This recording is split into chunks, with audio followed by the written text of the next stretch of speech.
Good afternoon, everybody. We're going to get started here in a few minutes. Welcome to Ending the Confusion, answer to all of your estate planning questions. I'm Debbie Verney. I'm one of the attorneys at the Herzog Law Firm. We're going to be going through the slides and explaining estate planning to you. If you have any questions, you can ask them in the chat bar if you guys are familiar with that with Zoom, or if you have a really intimate question you want to ask, feel free to email me at dverney, it's D as in dog, V as in victory, ERNI, at herzoglaw.com. And you can send me an email, ask me questions, or the phone numbers here are on the slides. You can give me a call at the office. Also, you should be receiving an email after this presentation that'll give you a link to the slides so that you have slides for the show to review. Also, if you've missed any of the webinars, our webinars are actually on our website, which is www.herzoglaw.com. You can log on there and they're on our blog page. You can watch them live. And if you have any questions, again, you can give us a call. But that's a great opportunity to be able to go on the website and see some of the ones you might have missed, okay? And also, we're putting new ones up all the time. So feel free to go there. And as I said, we're going to go through this. And then next week, we actually have a webinar every week. It's one of those days, every day. We have a new webinar every day. We have one on Monday through Friday at 2 in the afternoon. If you'd like to join us for those, even though it's a holiday, we're still going to do one on Monday. I think it's Wills versus Trust. I hope you can join us. And without further ado, we're going to get started with a presentation. And just an FYI, we are open. We're meeting clients in person. We're also meeting them via Zoom, and we're doing phone consults. So if you have any questions, feel free to reach out and hopefully we can help you with your estate planning needs. So let's go for ending the confusion. So, planning methods. So if you do nothing, you've actually done something. So you're like, well, how does that make any sense? So if you don't do any planning at all, the government is going to decide how your assets are going to go out. In New York, when a person passes away and they don't have a will, it's an administration proceeding. And what that means is when you do an administration proceedings, the person doesn't have a will, so there's not letters testamentary, there's letters of administration.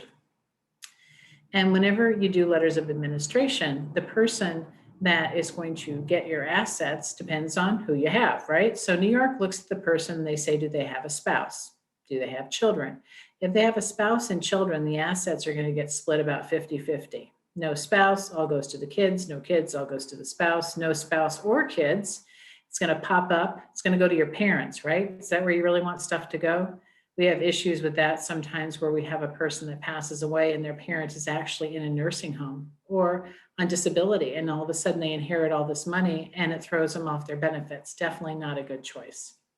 So if you don't have any parents still alive, brothers and sisters, nieces and nephews, goes all the way down to first cousins once removed. If they can't find one of those, then guess where it goes? Yep, it goes to the state of New York. So you need to make sure that you have the correct beneficiary designations and that you have a will. So you make sure that things go where you want them to go. So what about joint accounts?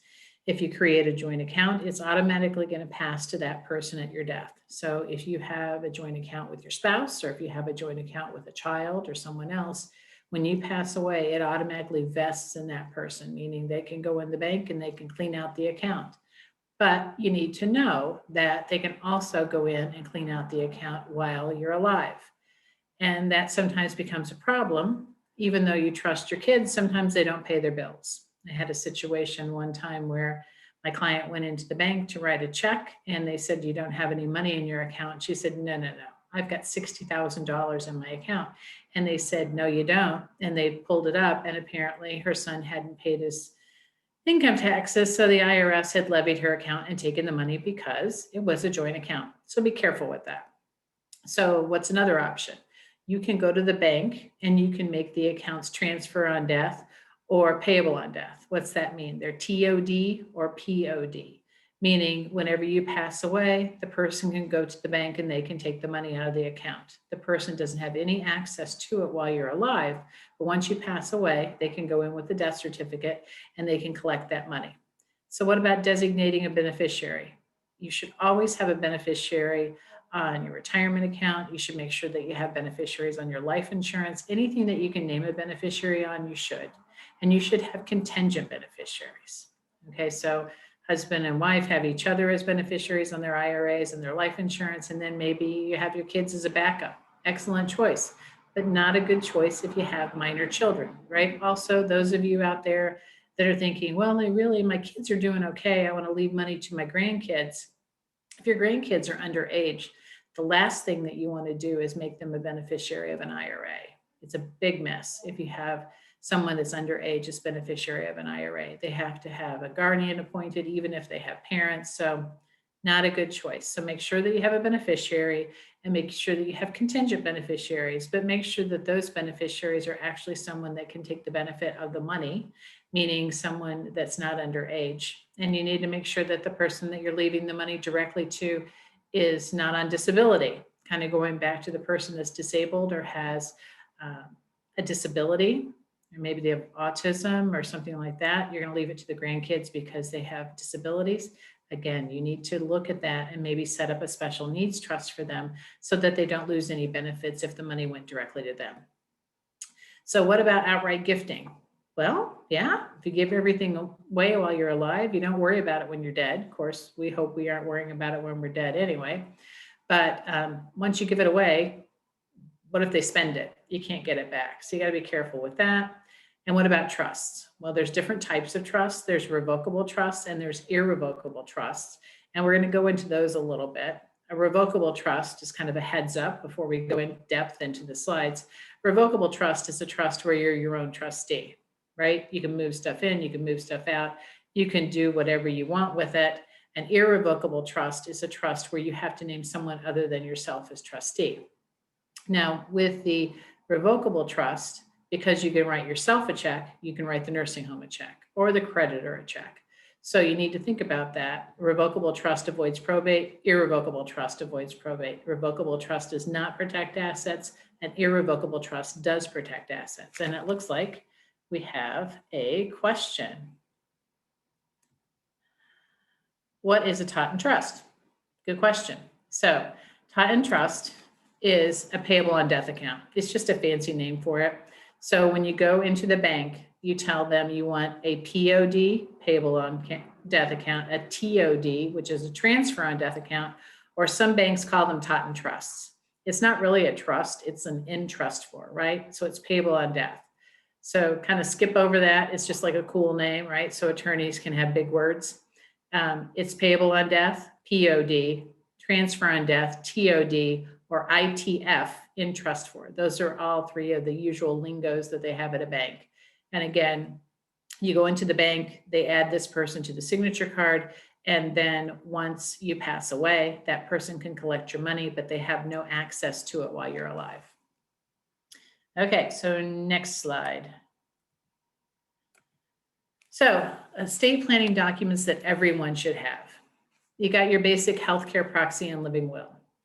So your healthcare proxy is the document that says who you want to make your healthcare decisions for you. And the living will is your end of life decisions. So what does that mean? So healthcare proxy is the person that if, let's just say you have a stroke and you're unable to communicate, the healthcare proxy is the person that's going to communicate your wishes. What about living will? A living will is end of life decisions, meaning that generic language in a living will is, hey, if the doctor comes out and says, I'm not coming back, give me good drugs and let me go. You know, you can be specific as you want to. I don't want a feeding tube. I don't want to be on a ventilator. Those are things that go into a living will. Again, a healthcare proxy is a very important document because you want to make sure that if you have specific people that you want to make wishes for you, right, to follow your direction, you need to make sure that they'll actually do it. And if you don't have a healthcare proxy, they're going to look to your next of kin, which you think, well, that's fine. But the question is, if you're in a relationship with someone, say you've been in a long-term relationship with somebody and you don't get along with their family, right? You don't have a healthcare proxy. They rush you to the hospital. You want your significant other to be able to make your decisions for you. And guess what? They can't. They're going to look to your next of kin to make those decisions. So if you don't get along with their next of kin, you definitely need to get some documents in place. So an alternative to the healthcare proxy and living will, which some clients look into. It's what's called a MOLST form, MOLST, MOLST. It's medical orders for life-sustaining treatment. If you have a situation where, for instance, I had a friend who had brain cancer and she basically was incurable and she knew she was going to pass away, but she had seizures and she wanted to make sure that if she had a seizure that they wouldn't resuscitate her. So she did a MOLST form. Again, MOLST. It's a bright pink form, brighter than my jacket, if you can see my jacket anyway. Bright pink form that you do with your doctor. So whenever you go to see your doctor, you need to make sure that you make an appointment in advance to tell them that you're going to do a MOLST form, because they have to budget additional time, obviously, to meet with you to go over this. You sign it and they sign it. The nice thing about a MOLST form is the MOLST form has teeth, meaning they have to follow it, as opposed to a healthcare proxy living will. So let's just say you had a healthcare proxy living will. In it, you said, I don't want to be resuscitated. It's not a DNR, but you said basically, if I'm not doing well, don't resuscitate me. And the paramedics are called. If you have a healthcare proxy living will, they're still going to resuscitate you. If you have that MOLST form, that bright pink form that says you do not want to be resuscitated, then the EMTs are not going to resuscitate you. So if you have a situation with an illness that you don't want to be resuscitated, you really need to have either a MOLST form or you need to meet with your doctor and do a DNR. And we have another question. Do POAs executed a while ago need a letter authorizing the bank to accept the POA after 6/13/21? Okay, good question. So when we get down to powers of attorney, we'll talk about that. So next question is disposition of remains form, a DORA. And you're like, ew, what's that? So this is the person that's going to be in charge of your body whenever you pass away. And you're like, why do I need that? The situation comes up where it's kind of like the living will and healthcare proxy. If you don't have this, they're going to look to your next of kin to make decisions. Okay, so if you get along with your next of kin, that's fine. But if there's a situation where you have a second marriage, right? So dad dies, mom says, I want to be buried next to dad. Mom remarries, and then she passes away, right? The new husband says, you're going to be buried. We're going to bury your mom in our plot. The kids are like, no, no, no, no, no. She wouldn't be buried next to dad. Guess who's in charge? He's in charge. So if you want to make sure that you go where you're supposed to go, you need to have a DORA form. And that also brings the fact that if you have a situation where you're in the middle of a divorce, a nasty divorce, and you pass away, guess who's going to be in charge of your body? Without a DORA, it's going to be your ex-spouse to be. Those of you that have heard me present before, I tell this story and it hits home because a lot of people don't realize that if you're in the middle of the divorce, which this happened to one of my clients, she was in a nursing home. We were working with her son to do Medicaid, and he passed away. And so he was in the middle of a nasty divorce. The ex-wife took control of the body, had it cremated, and then called our office and wanted us to ask mom how much it was worth to get the ashes so they could put them in the family cemetery. And I mean, obviously that's just not a good situation to be in, but she did pay her for the ashes. So think about it. Make sure that you have these documents in place. So power of attorney. So the question that came up during the chat was, what about powers of attorney this year? Because they're changing the powers of attorney. They haven't come out with a new forms yet. They're trying to make everything easier, because what happened was back before September of 2009, the power of attorney form was either a 1-page or maybe a 3-page document. It was a lot easier to sign. I mean, it takes me longer now to have someone sign a power of attorney than it does a will, which it shouldn't. Before then, the powers of attorney were 1-page to 3-page, and all you had to do was sign it, right? You could appoint whoever you wanted. Well, in September of 2009, New York State changed the power of attorney forms and made them about a 13-page document if you have the statutory gifts writer. And then in September of 2010, they changed them again. And the document right now with the statutory gifts writer is about 13 pages long. The reason you have to add the statutory gifts writer, and those of you that did theirs before September of 2009, yours are grandfathered in. Those of you that did them between September of 2009 and September of 2010, yours are going to have what's called a statutory major gifts writers, an SMGR. After 2010 of September, they're going to just be a statutory gifts writer. You need to make sure that you have the same form. So if you have a document that was executed after September of 2010 and it still has SMGR, right? You're using the wrong form. I've had a lot of people that downloaded the form from the internet. It's a 2009 form they've executed. Guess what? Not good. You need to make sure that you have the right form. I never suggest now that people download the form from the internet because it's very hard to do the new form, especially if you're not meeting with an attorney and especially if you're adding a statutory gifts writer. Without the statutory gifts writer, the most the person can transfer is $500, which doesn't do you any good. And you're like, well, why would I want them to be able to gift over $500? For example, if you have a husband and a wife that own a house, and the husband becomes incapacitated, he's in a nursing home and they own a house together and there's no power of attorney, he's never going to qualify for Medicaid, right? Because she can't transfer the house out of his name. So, right, because the house is worth more than $500. So if you have a power of attorney form that was executed after September, I'm tongue-tied today, after September of 2009, it needs to have the statutory major gifts writer, or if it was after September of 2010, it needs to have a statutory gifts writer, or the person's only going to be able to transfer $500. And we want them to be able to do that. Again, kind of back to the question, they are changing the form this year. They're supposed to be making it easier. Some banks, even the forms now, will make the agent sign a paper that says that the power of attorney is still in full force and effect. Different financial institutions require different things. After the document changes again, they'll have to grandfather all the old documents in again, but they may ask for a document that says that it's actually still in full force and effect. I think we had another question. Let's see. We did. Hold on. How are you handling durable power of attorney now that my kids are out of town?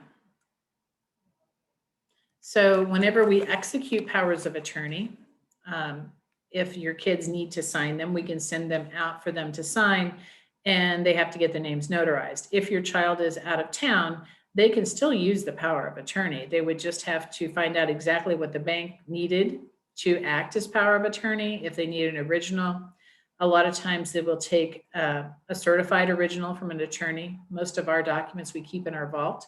So we would be able to do an attorney certified copy. It just depends on the financial institution as to what they need. When you do file a deed, if you have a deed that's actually signed by a power of attorney and you file it with the county clerk, they actually have to have an original that is filed with the deed. So if you don't have a power of attorney, then the person would have to do a guardianship proceeding in order to transfer assets. We definitely don't want to do that. It's very, very expensive, very, very invasive. But remember, power of attorney is a very, very powerful document. Once you sign it and the person you've appointed signs it, they can do anything that you can do. I mean, anything. They step into your shoes, open accounts, close accounts, change names on accounts, change beneficiaries on accounts. So you need to make sure that the person that you're appointing as your power of attorney is somebody that you trust, or you can have co-powers of attorney so that there's a checks and balances. So they both have to sign off. So what about wills? There's lots of different wills, and I love it when people ask me, well, what if I just want to do a simple will? There's really nothing that's simple about a will.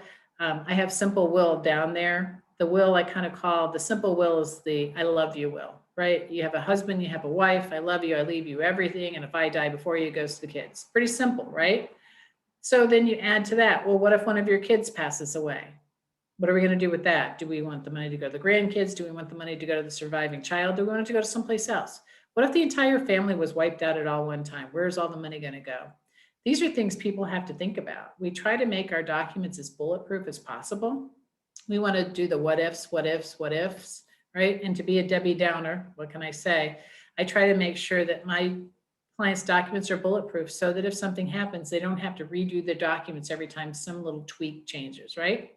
So what about with a testamentary trust? Well, that was what I was just talking about. So if you have, I leave everything, I love you, I leave you everything, and if I die before you, it goes to the kids, and if one of the kids dies before us, then I want their money to go to the grandkids. And if the grandkids are under 25, I want it to go into trust. Makes sense, right? You don't want a child that's under 25 getting a bunch of money. They wouldn't be able to qualify for financial aid.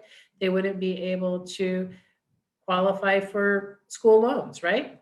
So you want to make sure that you have that trust there. Plus 25-year-olds, hopefully by that time they're mature enough to get a big chunk of money. So that's a testamentary trust. That's a trust that may or may not ever exist. It's a trust that's set up underneath your will for the what ifs. Okay, so what about a pour over will? This one's kind of confusing. It's like pour over what? So we use a pour over will when we're doing our trusts. And the reason we do a pour over will is we want to make sure that the assets actually are preserved. So for instance, let's just say we have husband and wife, and the husband goes into the nursing home and we do all the planning. And so he qualifies for Medicaid. So now all of a sudden she passes away, right? And they have a simple I love you will. I love you, I leave you everything. He's in a nursing home. He's not dead. He wishes he was.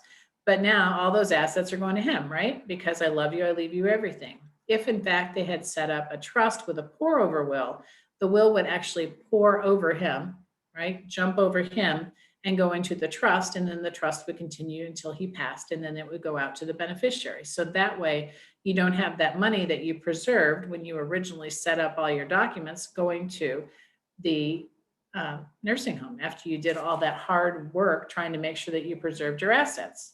And we have another question, I think. So that's kind of cool, right? Well, maybe not. Okay, so, oh, there it is.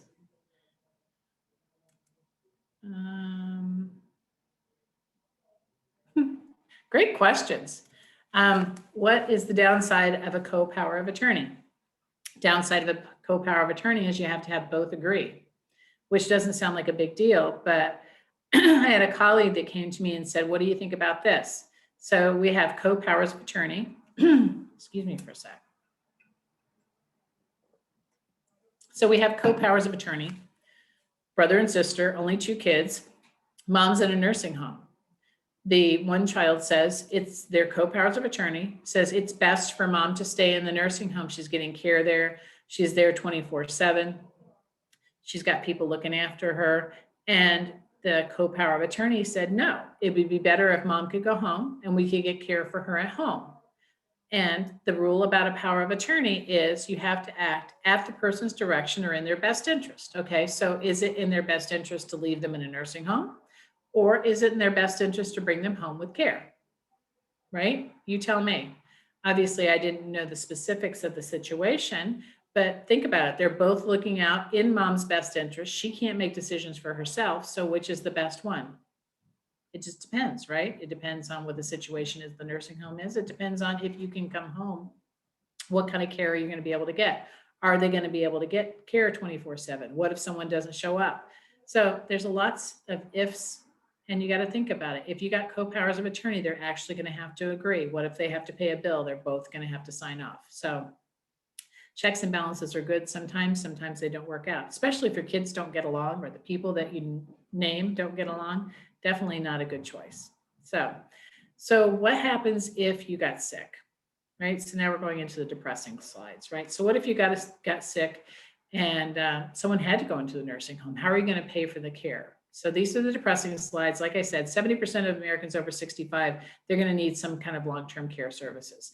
Does that mean they're going to be in a nursing home with long-term care? No, they could actually be in rehab. What if somebody fell, broke their hip, and ended up in the hospital and went to rehab? That's still long-term care, right?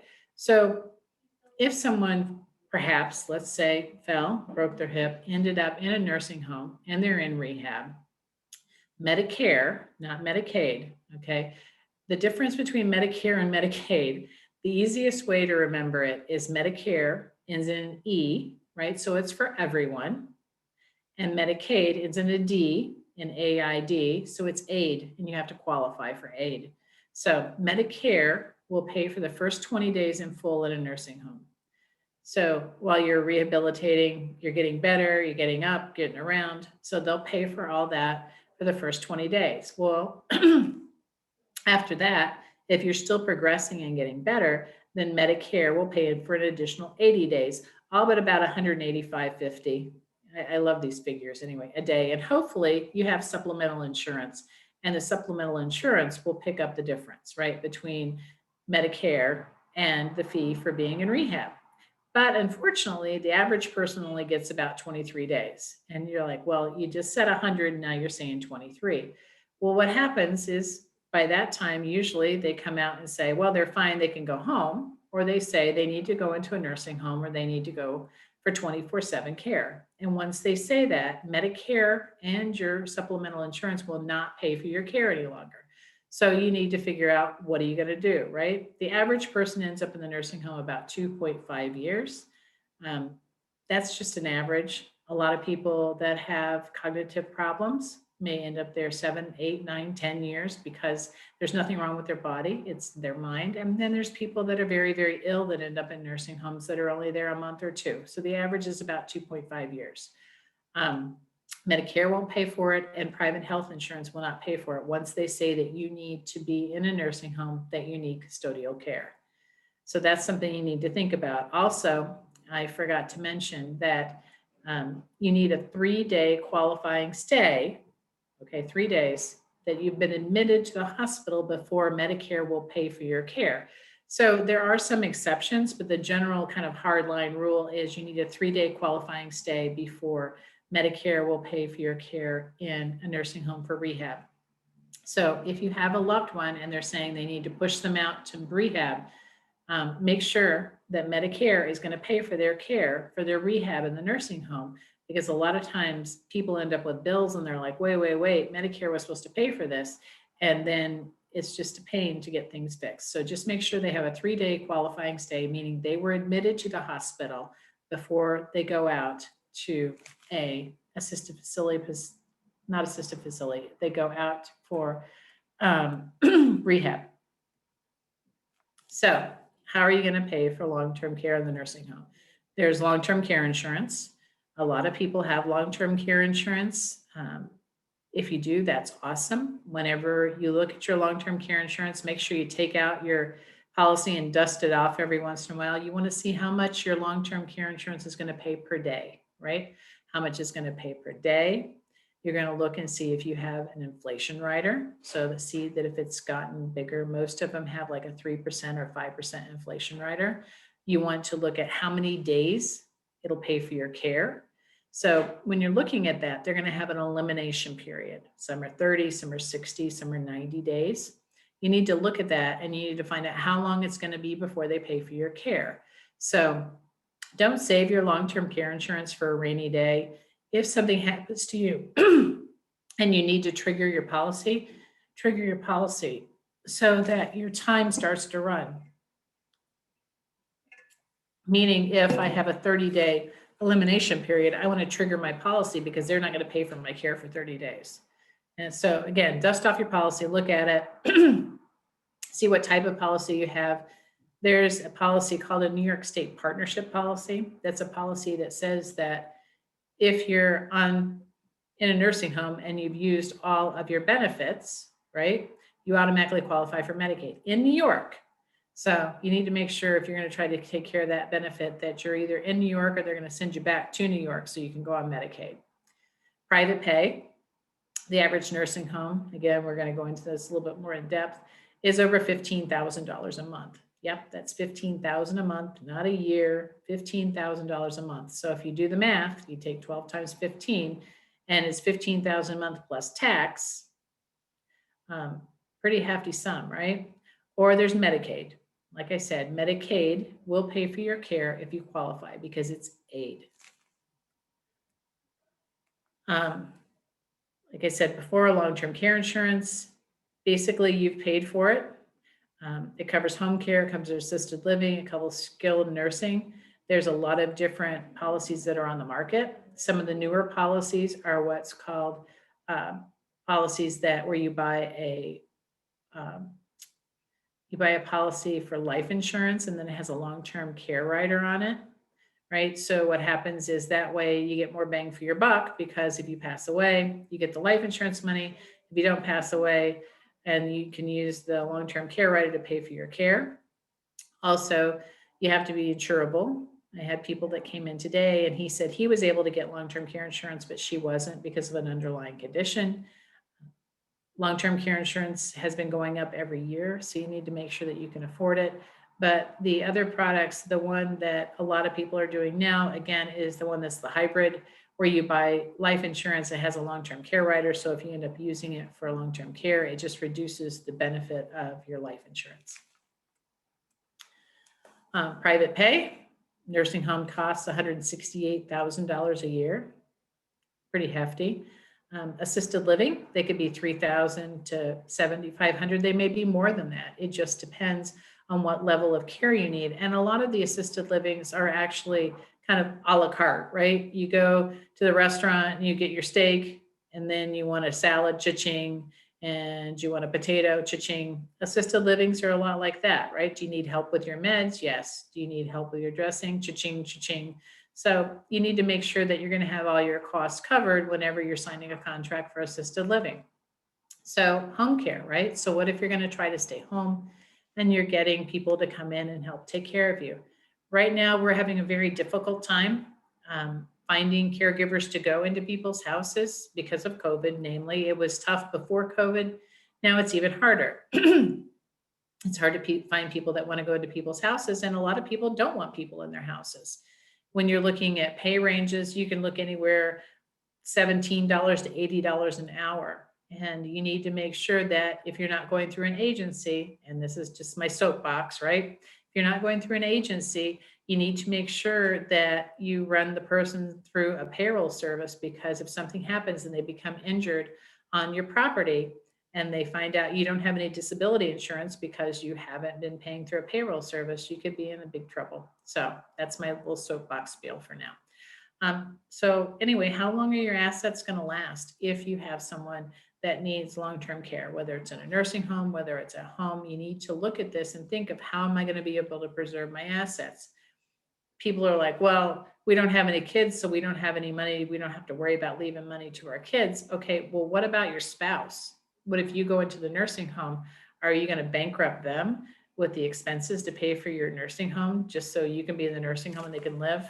There are options. So what is Medicaid? So Medicaid in New York, Medicaid has what's called a 5-year look back period. So if I was looking to go into a nursing home today and I was looking for Medicaid to pay for my care, they're going to look back 5 years from today. What does that mean? They would look back 5 years, and they would want 5 years worth of checking, savings, CDs, IRAs, 401ks. They want statements from all of my accounts. And what are they looking for? They generally look at all deposits and withdrawals over $2,000. They can look at whatever they want to. So don't think you're sneaky by writing little checks. They can look at whatever they want to. But generally, it's deposits and withdrawals over $2,000. So they see a $5,000 check and they say, well, what is this? And you say, well, that's where I got the roof fixed on my house. Well, do you have a copy of the check? Do you have a copy of the receipt from the contractor? They don't care if you spend your money. They just don't want you to give it away. So you need to make sure that you keep good records. And if you're looking for someone to go into a nursing home, you're going to have to come up with 5 years worth of records. Now, what they do is they assess a penalty for people that have transferred money. Again, they don't care if you pay your bills. They just don't want you to give it away. So I had a phone call one time when I was on the radio, and they said, well, what if I just go into the casino and I plunk the money down on red, right? Well, I'm like, well, either you go in and you've got the money and it's gone, and make sure that you use your frequent gambler's card and that you wave at the camera so you can prove that you lost it. Or then if you win, you got twice the problem that you did when you walked in the door. So you need to think about it. Make sure that even though the IRS says that you can give $15,000 to whomever you want, Department of Social Services says, hey, but before you gave away that 15 grand, you could have used that to pay for your care. So if it's within that 5-year look back, you need to think about it. Also, community Medicaid, which is Medicaid that pays for care at home, didn't have a look back. They started implementing a look back in October, and then they pushed it out to April. And now I need to update this slide. They've pushed it off to July 1st. And the reason they've done this is because of the CARES Act, right? So they've pushed it out to then because the federal government's not letting New York implement the look back period, but right now there's no look back for community Medicaid. So we're telling people that if they're thinking about trying to keep their loved ones at home and they're looking to apply for community Medicaid, they should really set up the trusts and make the transfers now, so that when July comes along, we can go ahead and apply for community Medicaid and there won't be a look back. And we have several questions, it looks like. Oops. Okay, so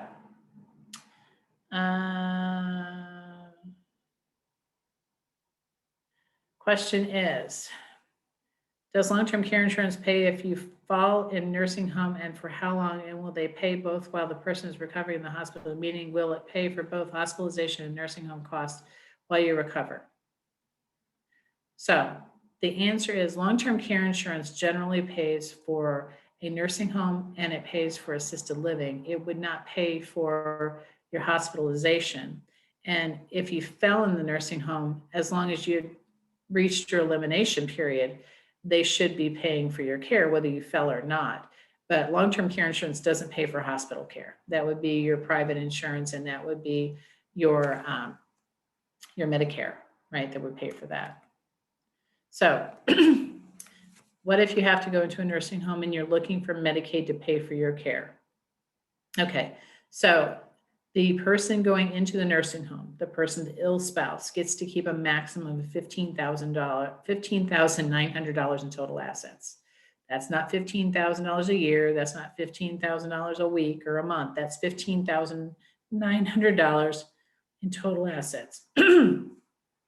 They could prepay their funeral, and they can keep a $1,500 life insurance if it has a face value of $1,500 or less. So those are those old policies where the insurance guy used to come to the house and he used to, get the payment and check you off in the book. So you probably got those old policies that have like $1,000, $1,500 on the face value, but they're worth like $7,000 in cash value, right? As long as it's $1,500 or less, even if it's worth $7,000, those are exempt. And also, the person going into the nursing home can put their IRA in payment status, meaning they'd have to start to take the required minimum distributions. And those of you that know, they pushed that out to 72 last year with the changes in the laws, so that you don't have to take distributions from your IRAs until you're 72. But if you go into a nursing home, you would have to put them in payment status to protect them, right? Because if you want them treated as an asset, you're only allowed to have $15,900. If you put them in payment status, they treat them as income, and you would be able to just take the required minimum distributions, and those would go along with your income to pay for your care. We got a couple of, we're going to skip that for a minute. And you get to keep a whopping $50 a month of your income. The rest of your income is going to go to pay for your care.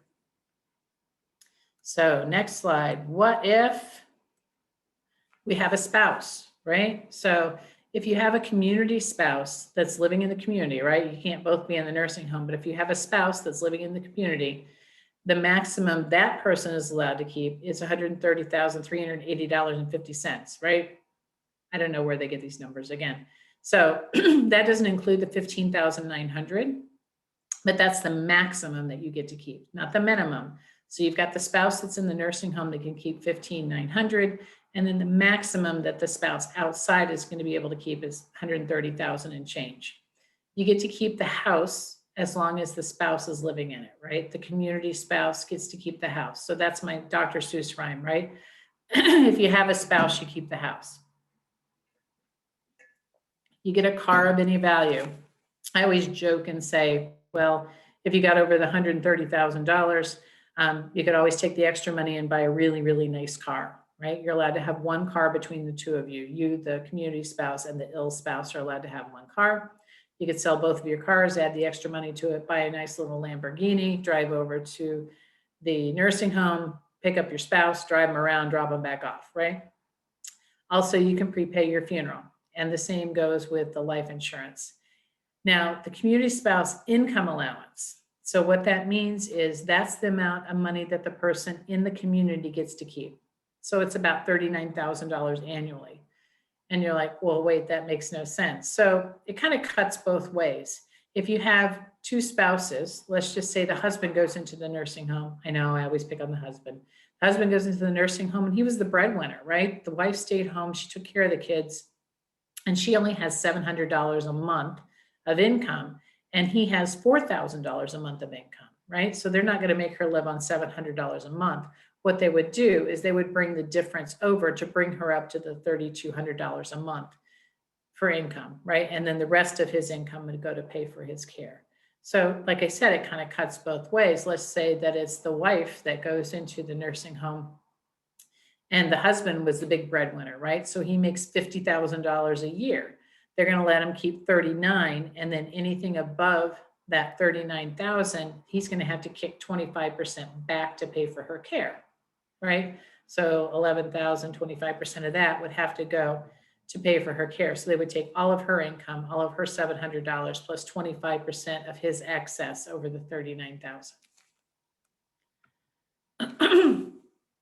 So like I said, there's a 5-year look back rule. So they're looking 5 years back from the time the person is looking for care for Medicaid to pay for their care.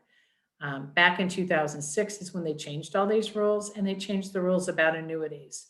Originally, back in 2006, if someone went into the nursing home, we could put an annuity into payment status, right? We could annuitize it, and then it was an exempt asset, just like the IRAs. Now, if someone goes into the nursing home and they have an annuity and we annuitize it to have it counted as income rather than an asset, if you don't have a community spouse, you have to make the Department of Social Services the beneficiary on the annuity.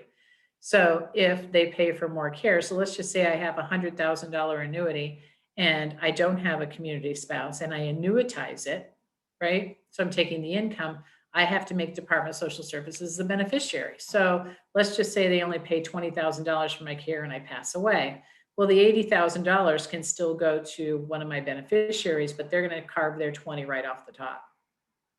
And also houses, you can have up to $906,000 of equity in your house, and it's an exempt asset, right? So you could theoretically have almost $1 million house, and your spouse could go on Medicaid. We have sometimes when people will sell their house and buy a bigger house to keep the assets protected. There's lots of different ways that we can maneuver things to get a person qualified for Medicaid. If you've got someone in the nursing home and the nursing home says, hey, spend down all their money and then we'll apply for Medicaid, we can usually save about half of the assets if a person is in the nursing home and has to go on Medicaid. It's called the reverse rule of halves. Sounds kind of silly, but again, if you've got someone in the nursing home and you're trying to preserve some of their assets, you should really give us a call. So you do nothing, right? You haven't done any planning at all. You go in the nursing home, you spend down all of your money except for the $15,900. Your income goes to the nursing home. A lot of nursing homes will say, hey, no problem, we'll do your Medicaid application for you for free. Doesn't sound like a bad deal, right? I had a client who the daughter came in and she said, mom's almost spent all of her money down and they're going to do a free Medicaid application for her. And I'm like, wait, they spent her money down? She's like, yeah. I'm like, well, how much money did she have? And she said, well, she had about $150,000. And I said, oh. I said, well, we could have saved 75 of that 150. So how much is this free Medicaid application actually costing you? And she's like, $75,000. I went, mm-hmm. So, there's always a way we can try to preserve people's assets, even if they've done no planning whatsoever. We can usually save about half. I mean, if there's been some large gifts or some other stuff that we don't know about, maybe not, but usually if it's pretty cut and dried, we can save the person's assets. I had a person come in the other day that her husband's not well and he may end up going into a nursing home and all they have are property, right? So where's the cash going to come from to pay for the care? These are things you really need to plan for. And if you plan in advance, then there's not the heartache of having to have a fire sale and sell assets and transfer assets at the last minute just so you can pay for your loved one's care. Crisis planning. Okay, so again, if you've done absolutely nothing, we can usually save about half of your assets. If you're going to do community Medicaid, that's a bonus right now, right? If you have someone that has a cognitive impairment or someone that may need help in the future and they have they have Alzheimer's, right? And they would qualify for community Medicaid. You could start them just out for a few hours now, and then as they progress, you could get more and more hours from community Medicaid. A classic example is Harry Miller, who's one of the attorneys at the firm. His mother-in-law, when she first got on community Medicaid, which it's Medicaid that pays for care at home, she only had like 6 hours a week, which doesn't sound like a lot. But by the time she passed away, she had 10 hours a day, 7 days a week, right, of care that was paid for by Medicaid. Then actually she ended up moving into his house, and he and his wife took care of her during the hours that they didn't have coverage. So it's always an option. So if you have someone like the lady I had come in the other day, that her husband has memory issues, and she needs some help, but she doesn't want to put him into a nursing home, we're going to look into getting community Medicaid for her. And again, that's Medicaid that comes in and pays for care to come into the house. And there's no look back at the current time. There's not a look back till July 1st. So if we set up a trust right now, we transfer those properties into the trust, we can apply for community Medicaid and get her some help, because it's very difficult. You want to make sure that if you're the caregiver, right, you don't wear yourself down, because God forbid, and like she said, what if something happens to me? Who's going to take care of him? So we really need to think about these things, and we really need to plan so that, get some care for the caregivers, give her some respite, let her get some help out there. Another thing we had talked about with her is, what if he has to go into a nursing home after we have him on community Medicaid? We could do a conversion application, meaning convert it from community Medicaid to chronic care Medicaid. And what we would probably have to do is what's called a spousal refusal. A spousal refusal is where we transfer all of the assets to the well spouse, and then the well spouse refuses to contribute the assets for the person's care. You can't refuse income, but you can refuse assets. So there's always, well, there's a will, there's a way, right? So how about you just add all of your kids to your accounts? Well, that is going to get it out of probate. And here's that word taught in trust again, right? So if you name a beneficiary on your accounts, or you put someone joint on your accounts, they're not going to go through probate, but they do not protect your assets. So a lot of times I have people come in and go, well, I've got a joint account with mom, so half of it's protected. No, it's not. If it's an account that's at a bank, a checking, a savings, a CD, anything like that, because you can go in today and you can walk into the bank, or maybe not, because a lot of them don't have their lobbies open. But you could go in today and you could say, I want to cash everything out, and walk in out with a check. Those assets are not protected. They just assume they belong to the applicant. If you have a stock account, then they say, okay, however many people are on it is how many pieces, right? So if you have yourself and your 3 kids that are on your stock account, then only a quarter of that is available to pay for your care. Same thing with real property, right? So if you have real property that you have joint names on, say 2 other people, then only a third of it would be available to pay for your care. So you need to look at that whenever you're doing your planning. And just because it's a joint account doesn't mean that it's protected. So we got some more questions.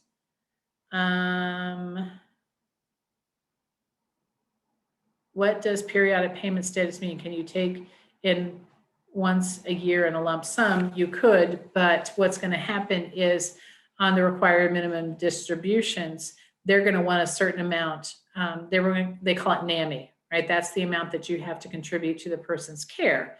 So if you took it in one lump sum, then you're going to have this big amount of money that you just have to pay installments out of, and then it might actually put you over on the assets that you're allowed to keep. So a lot of people will just put it in periodic pay status so that they get a monthly amount that comes from their IRAs, so that they can transfer it into pay for the person's care if it's the required minimum distributions that are going to have to pay for their care. Okay, is it better to transfer the real property deed to the children or place in a irrevocable trust? Excellent question. That's kind of like the next slide, but I don't want to say never, because never is never, but I generally counsel my clients never put your house in someone else's name. You are unfortunately subjecting yourselves to all the things that can happen in their life. If they get married, if they get divorced, if they get sued, if they die, and I'll have a story for that in a couple of slides. but it's definitely better to transfer it to an irrevocable trust if you're looking to protect the asset rather than transferring it into somebody else's name. So hold on, we're going down. Yes, didn't slide. Yes. Yes, it did say April 1st. They just pushed it out from April 1st to July 1st, but they haven't officially come out with it. They haven't officially said July. They've officially said April, but now they're saying July, but they haven't officially come out with it yet. So we're still having April 1st on the slides. You're right, though. We should probably update those to July. Could you describe the use of a pooled trust? A pooled trust is a trust that we use when we're looking for community Medicaid for a client if they have excess income, because with community Medicaid, they only allow you to have a certain amount of income. So let's just, and I'm just going to use round numbers. It's not the exact numbers that you have for community Medicaid.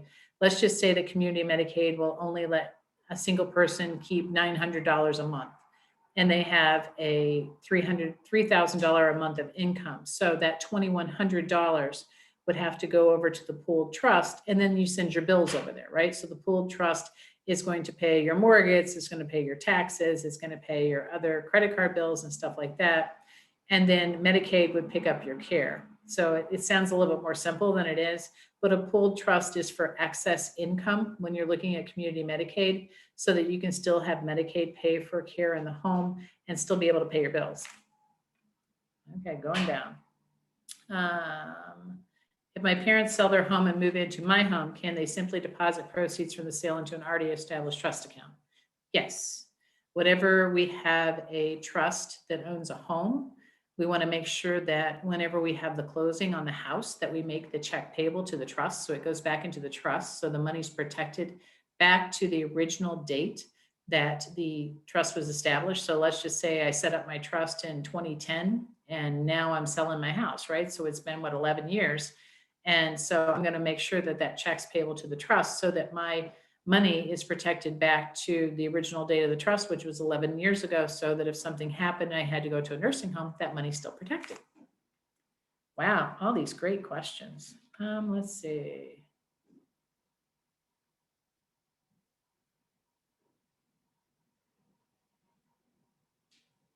Okay, so you wrote on this rule only applies to financial institution accounts. Can you explain that better and give specific? Does it apply to 457 or 401ks?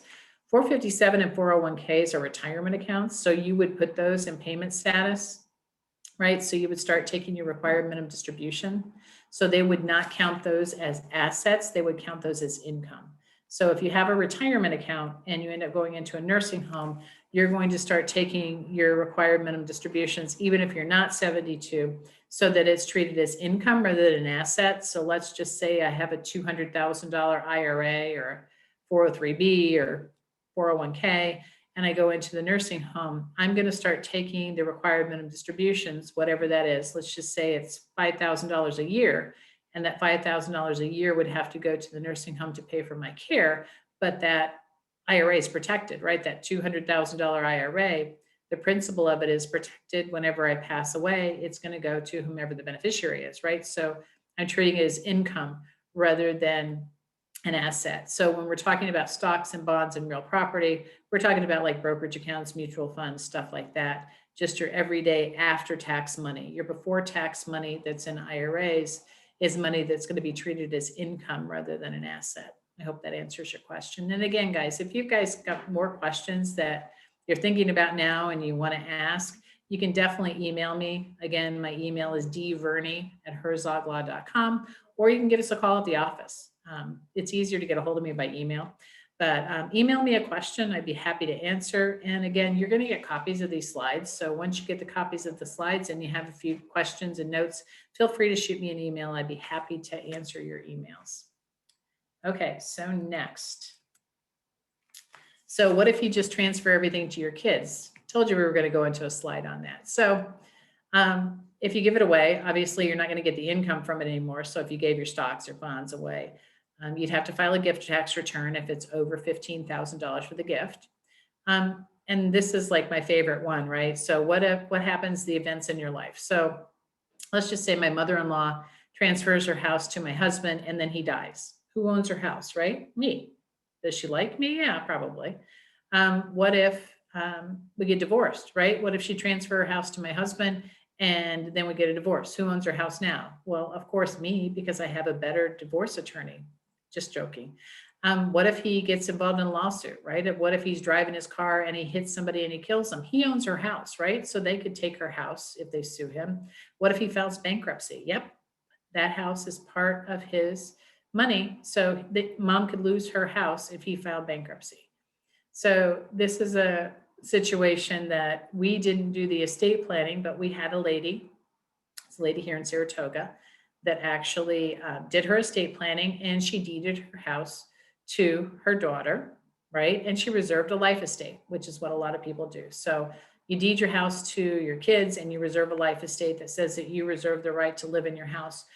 And then you don't have to, you get all the rent if you rent it out, and you still have to pay the taxes and the expenses. You still get to keep your star, your senior star, all that stuff, right? So it sounds like a perfect situation. Well, the problem this lady had was that she deeded the house to her daughter, and then her daughter died. So her daughter was married, and apparently she was having an affair with a married woman. I know, you can't make this up, right? It's like a soap opera. She was having an affair with a married woman, and she had done a will, and she left the house to this married woman. Boy, was everybody surprised, especially mom, right? Because now mom's house is owned by her daughter's mistress. Sounds weird, right? So this person she'd never met, that she didn't even know, now owns her house. Granted, she can live in it and do whatever she wants to, but when she dies, her house is going to go to this person. Not cool. So you really need to think about these things before you put people's names on your accounts, before you put people's names on your deeds, especially your deeds. Because once you put them on, like, right, so she can't undo it. She can't get her deed back, right? She deeded it to her daughter, or even if her daughter hadn't passed away and she said to her daughter, you know, I really want to sell my house, her daughter could go, nope, you can't sell it, because all she has is that life estate, right? The right to live there. She doesn't have any power to sell her house. So think about these things. You may lose your star exemption if you don't reserve a life estate. When you sell it, you may end up with capital gains, right? So if, say, this lady, her daughter hadn't passed away and she decided to sell her house, and her daughter said, okay, fine, let's sell the house. The daughter gets her basis. So if mom paid $20,000 for that house and now they're selling it for $400,000, right? There's a $380,000 capital gain on that house that the daughter's going to have to eat because she gets mom's basis. So these are things that you really need to think about before you start making transfers and before you start making gifts, and make sure that you're not really messing up somebody else's tax situation. And also with kids with financial aid, right? If all of a sudden now the daughter owns this house and she has kids and the kids are applying for financial aid, that's another asset that she has. They may not be able to get financial aid.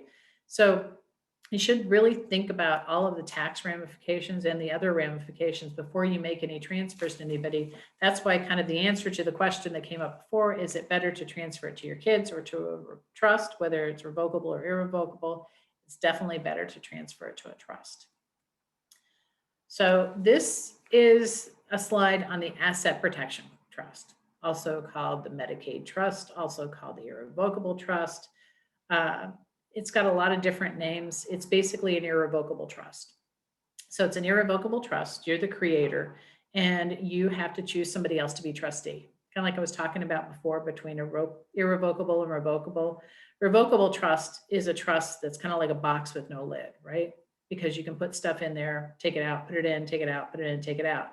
And because you can put it in and take it out, right? You can write yourself a check, you can write the nursing home a check. An irrevocable trust is like a box with a lid, right? Because you have to name somebody other than yourself as a trustee. And because you just can't reach in there and take out the assets anytime you want to, that's why the assets are protected. But you set up this irrevocable trust, you can change the beneficiaries anytime you want to, you can change the trustee anytime you want to, and you can actually revoke an irrevocable trust in New York. That's always very puzzling to people.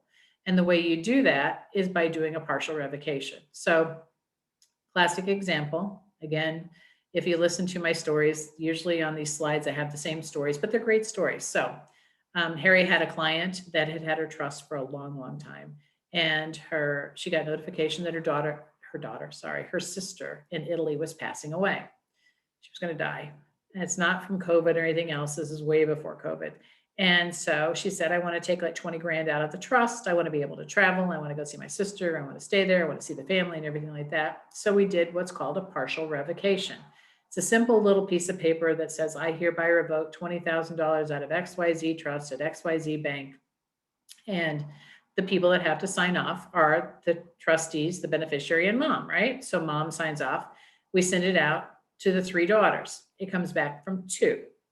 The 3rd daughter doesn't send hers back. So we called 3rd daughter, evil daughter, as we'll call her. And we said, hey, did you get the documentation on mom's trust? She's like, yeah. We're like, well, you need to sign it and send it back. And she's like, well, mom's old. Well, she's going to die soon. So by me signing this is like taking money out of my own pocket, to which we said, hey, if you look at the trust, like on Article 9, it says mom can change the beneficiaries anytime she wants to. So let's just do this. If you don't sign it and send it back, we'll amend mom's trust. We'll take you out as a beneficiary. She doesn't need you to sign off. And then let's see if she puts you back. The next day, Federal Express, we get the signed document. So again, in New York, you can revoke an irrevocable trust and you still control it, right? Because you control the beneficiaries and you control the trustee. Whenever you transfer your house to a trust, you still get your star exemption, your senior star exemption. You still have control. You can still sell your house out of the trust. Again, the money would go back into the trust, so it was still protected. There's no gift tax, and it avoids probate, meaning if you pass away, your house is in the trust. The trustee says, okay, here's your trust. Here's your trust. Here's your house, or they call the realtor and put the sign in the yard, whatever they're supposed to do, right? The trustee has to follow the direction in the trust as to where you want your assets to go. So, you don't really care, right? You don't want to do Medicaid planning. I'm never going into a nursing home. I'm never going to need care, neither is my spouse. And you just want to make sure that you avoid probate. So make sure that everything you have is joint or has a beneficiary. Generally, it's not an issue when I have a husband and wife, everything's joint. He dies, it's hers. She dies, it's his. The problems come in whenever the second person dies, right? Because you can't put a beneficiary on a deed. So a house usually is what throws you into probate. So make sure that you have beneficiaries or it's joint, and make sure you have contingent beneficiaries, which is what we talked about before, right? Just make sure they're not minors. Another option is a revocable trust, which I talked about earlier in the slide as a way to have assets all kind of like in one box. So why would I want to do a revocable trust?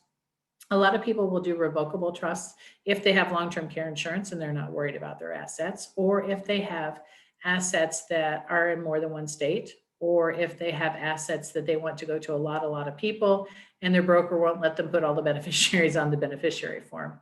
Classic example, and we're in Saratoga, right? So Mary Lou Whitney, how many people don't know who she is? She died over a year ago, and whenever she died, they had to probate her will in New York, right? So it was all over the papers, who got what and how it was unfair, and her kids, this one got that and this one got that. Well, if she'd had a revocable trust, right, that would have never come to public knowledge, right? The revocable trust, the trustee would have said, okay, now that you're gone, I'm trustee. I'm going to distribute these assets. Also, they talked about her having property in Florida and her having property in Kentucky. So not only are they going to have to probate her will in New York, now they're going to have to probate in Florida, and they're going to have to probate in Kentucky. So the easy way to would have been put all the assets in the revocable trust. The trustee could have said, okay, here's your New York property, here's your Kentucky property, here's the Florida property, just deed them out to the people or put them up for sale, and it never would have become public record. So that's a side note too. If your will is probated, it becomes public record. So if you have a relative or if you have a neighbor that you're kind of nosy and you want to know what happened to their stuff, go down to the surrogate's court. Well, call first, because a lot of the court offices aren't open. And you can go down there and you can look it up and you can see how much money they had and who it went to. And it's all public record. So if you want to keep your stuff secret, you probably should have a trust and not have to have your will probated. So there was one more question over here. Hold on.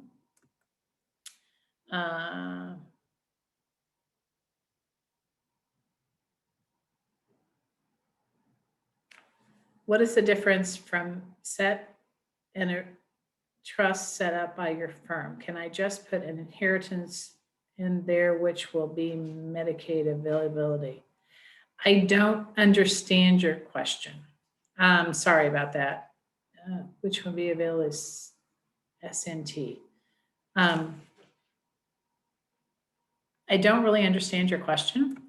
So if you set up a trust with our firm, an irrevocable trust, and transfer the assets to the trust, then after 5 years, they would be protected. You mentioned a special needs trust. A special needs trust is set up for someone that has a disability. So if you have a child or a grandchild that's disabled and you want to make sure that they don't lose their benefits, you can actually set up a special needs trust, an SNT, for them so that the trust would be able to pay for their expenses, and then it would be able to go to beneficiaries afterwards if there was any money left, and there wouldn't be any Medicaid liens. Looks like there's some more questions here. Hold on.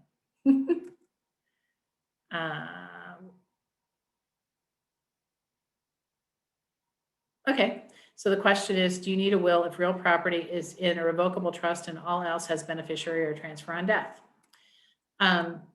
No, not necessarily. We always do a will when we do our trust, just in case, because a lot of times people will forget things. Classic example is MetLife stock. And you guys are like, what do you mean MetLife stock? So 20 years ago, the insurance companies demutualized. So MetLife, all of the insurance companies demutualized. And what they did is they sent out notices to people and said, we're demutualizing, we're gonna issue stock. And a lot of people ignored it, right? They just look at it, throw it away. And then all of a sudden you start getting these $60, $70, $80 checks, $10, $15, whatever. And you think that they're a return on your life insurance. Well, in fact, they're not. You actually have MetLife stock.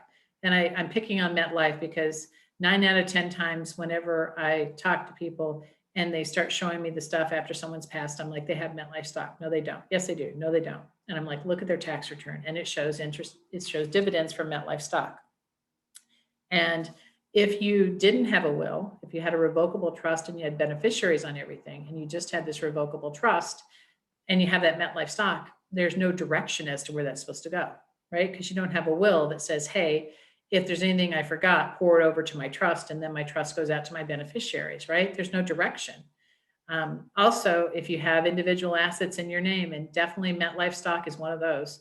A lot of people also have like GE stock that doesn't have beneficiaries. You really need to look at that and make sure you put beneficiaries on it, because you could do everything perfectly. And if you forget one little stock and we have to do a small estate administration in the courts, it's silly, because by the time we do the administration in the court, there's almost no money left for the stock. So definitely something you want to look into.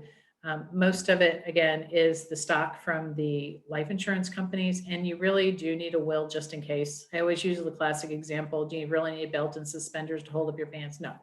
But if one gives way, it's always nice to have the other one there just in case, right? So let's see, last slide, right? So we have a Saturday show from 8 to 9 a.m. It's a live show on Magic 590.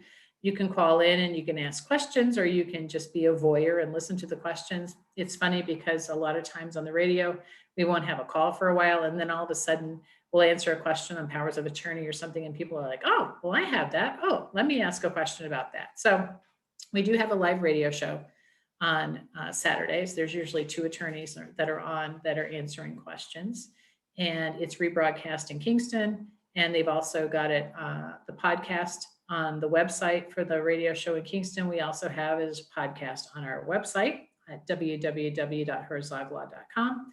And you can go listen to a radio show if you missed it. Also, we do offer free consults, as I said earlier, either via Zoom or via phone or in person. We are doing in-person meetings. Usually they last about an hour. We'll talk to people about their estate plan. If you already have documents, we'll look at your documents and tell you whether they're good, bad, or ugly, or you need to redo them, or what they need to be tweaked. And we also do Medicaid applications. I have 2.5 people that all they do are Medicaid applications. And so you need to make sure that if you're looking for community Medicaid, again, it's not official. You need to get it done before July 1st. If you're looking for regular Medicaid, we also do the regular Medicaid applications. If you have a loved one that's in a nursing home, or they're in a hospital and they say they're going to send them out to a nursing home and then they're going to be in rehab, give us a call. We'd love to help you out and tell you exactly what your rights are and what you can do. We do make house calls. They're very selective right now because we've obviously with COVID, we want to make sure that we protect our employees and our attorneys. But, give us a call, shoot us an email. Again, you'll get an email with all these slides. And, if you have a question, just reach out because we'd rather you be aware of what your rights are and exactly what you can do rather than making costly mistakes. So we got a couple more questions. Can you put inheritance money in your irrevocable trust? Will your trust be Medicaid proof? So if you got an inheritance, like sometimes if I represent the parents and the child, I will have the parent put the inheritance directly to their trust, so it's still protected. And if you've got an inheritance and then put it in your trust, there's a 5-year look back. Okay. So in terms of community Medicaid, is there a cap on assets for married couple during the look back period? When the look back period goes? They have the same asset limits as a chronic care Medicaid, right? So they have the same asset limits as far as chronic care Medicaid goes, which was on one of the slides, right? The maximum you could have was like $138,000. So that's why we would do the trust, transfer the excess assets so that people would be able to qualify for community Medicaid. So thank you very much for joining me today. Again, if you have any questions, feel free to reach out. Next week, we have presentations every day, Monday through Friday at 2 p.m. If you want to register for those, you can go on our website at www.herzog.com.